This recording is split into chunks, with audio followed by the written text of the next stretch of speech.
السلام علیکم بچوں، آج ہم چوتھی جماعت اسلامیات کی کتاب سے اپنا 8واں سبق پڑھیں گے. ٹھیک ہے، 8واں سبق ہمارے پاس ہے ہجرت جشع، صفحہ نمبر 30. ٹھیک ہے بچوں، کافروں نے جب مسلمانوں کو بہت ستایا تو اللہ تعالیٰ کے حکم سے رسول اللہ صلی اللہ علیہ وسلم نے صحابہ کرام رضی اللہ تعالیٰ عنہ سے فرمایا، بہتر یہ ہے کہ تم لوگ جشع کی طرف ہجرت کر جاؤ. وہاں کا بادشاہ نیک دل عیسائی ہے، وہ کسی پر ظلم نہیں کرتا. جب تک اللہ تعالیٰ تمہاری مصیبت دور کرنے کی کوئی صورت پیدا نہ کرے تم وہی ٹھہرے رہو. جشع کی طرف پہلی ہجرت. رسول اللہ صلی اللہ علیہ وسلم نے مسلمانوں کو جشع جانے کا مشورہ دیا. نبوت کے 5ویں سال حضرت عثمان بن عفان رضی اللہ تعالیٰ عنہ کی قیادت میں رجب کے مہینے میں 11 مردوں اور 4 عورتوں نے جشع کی طرف ہجرت کی. جشع کا نام اس وقت ایتھوپیا ہے.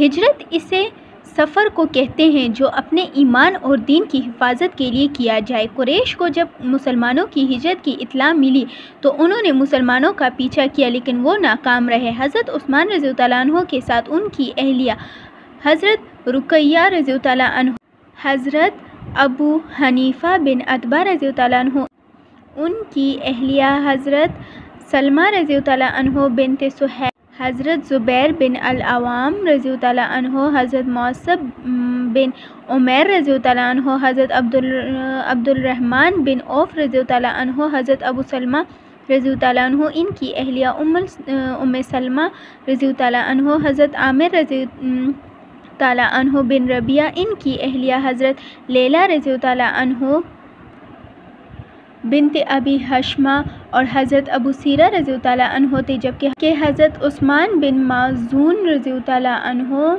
کو اس قافلے کا سردار بنایا گیا تھا. یہ مہاجرین جشع میں بہت امن و سکون کے ساتھ رہنے لگے، لیکن چند ماہ کے بعد کفار مکہ نے یہ افواہ پھیلا دی کہ مکہ کے قریش مسلمان ہو گئے.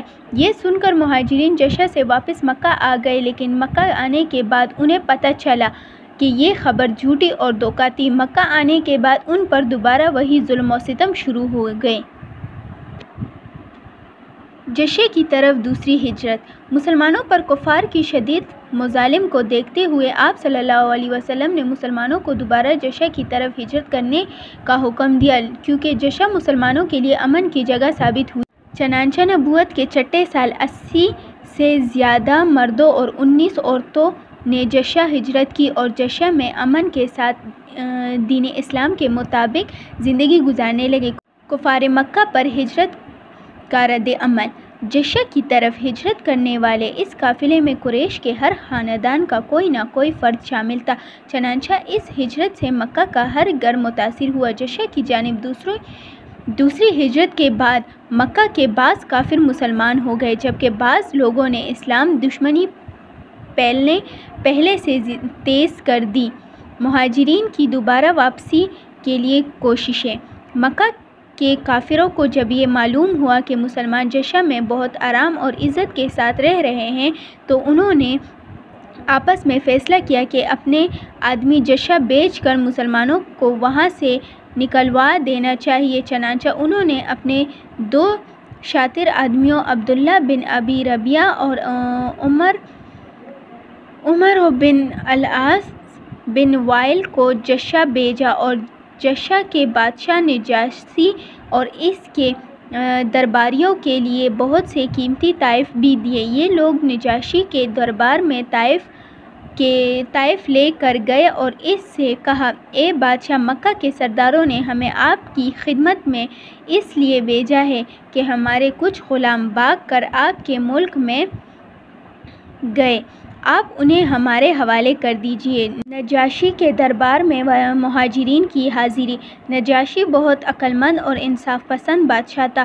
اس نے ان دونوں کی بات سن کر کہا، میں اس وقت تک فیصلہ نہیں کر سکتا جب تک ان لوگوں کی بات سن لوں جن کی تم شکایت کر رہے ہو. یہ کہہ کر نجاشی نے مہاجرین کو اپنے دربار میں بلایا. مہاجرین کی طرف سے آپ صلی اللہ علیہ وسلم کے چچا زاد بھائی حضرت جعفر بن ابی طالب رضی اللہ عنہ نے گفتگو کی. اللہ تعالیٰ نے انہیں یہ صلاحیت دی تھی کہ وہ اپنا مطلب اچھی طرح سمجھا سکتے تھے۔ انہوں نے کہا، اے بادشاہ، ہم جاہل تھے، بتوں کو پوجتے تھے، مردار کھاتے تھے، ہم میں سے جو لوگ طاقتور تھے وہ کمزوروں کا حق دبا لیتے تھے، بدکاری کرتے تھے، ہمسایوں کو ستاتے تھے۔ ان حالات میں اللہ تعالیٰ نے ہمارے درمیان اپنا رسول صلی اللہ علیہ وسلم بھیجا، جنہوں نے ہمیں ایک اللہ کی بندگی کرنے کی دعوت دی اور برائیوں کو چھوڑنے کے لیے کہا۔ انہوں نے ہمیں بتایا کہ ایک اللہ کی عبادت کرنی چاہیے، بتوں کو پوجنا گناہ ہے۔ انہوں نے ہمیں نصیحت کی کہ ہم ہر حالت میں سچ بولے، کسی کا حق نہ مارے۔ انہوں نے ہمیں نماز پڑھنے اور زکوٰۃ دینے کا حکم دیا ہے۔ جب ہم ان پر ایمان لائے اور ان کی بتائی ہوئی باتوں پر عمل کیا تو ہماری قوم ہماری جان کی دشمن بن گئی۔ ہم ان کے مظالم سے بچنے کے لیے اب آپ کے ملک آ گئے ہیں۔ حضرت جعفر رضی اللہ عنہ نے یہ بھی کہا کہ ہم آزاد شہری ہیں، غلام نہیں۔ نجاشی نے پوچھا، کیا تمہارا نبی آسمانی باتیں بھی سناتا ہے جیسا پہلے نبی اور رسول سناتے تھے؟ اگر وہ ایسا کلام سناتے ہیں تو اس کا کچھ حصہ ہمیں بھی سنا۔ حضرت جعفر رضی اللہ عنہ نے جواب میں کہا، ہاں، ہمارے نبی صلی اللہ علیہ وسلم پر اللہ تعالیٰ کی آخری کتاب نازل ہو رہی ہے۔ یہ کہہ کر حضرت جعفر رضی اللہ عنہ نے سورہ مریم کی کچھ آیاتیں سنائیں جن میں حضرت یحییٰ علیہ السلام اور حضرت عیسیٰ علیہ السلام کا ذکر ہے۔ اللہ تعالیٰ کا کلام سن کر نجاشی پر بہت اثر ہوا اور اس کی آنکھوں سے آنسو نکل آئے اور اس نے کہا، تمہارا قرآن حضرت عیسیٰ علیہ السلام کے بارے میں کیا کہتا ہے؟ حضرت جعفر رضی اللہ عنہ نے جواب دیا، ہمارے نبی نے ہمیں بتایا ہے کہ وہ اللہ تعالیٰ کے نبی اور اس کے بندے ہیں۔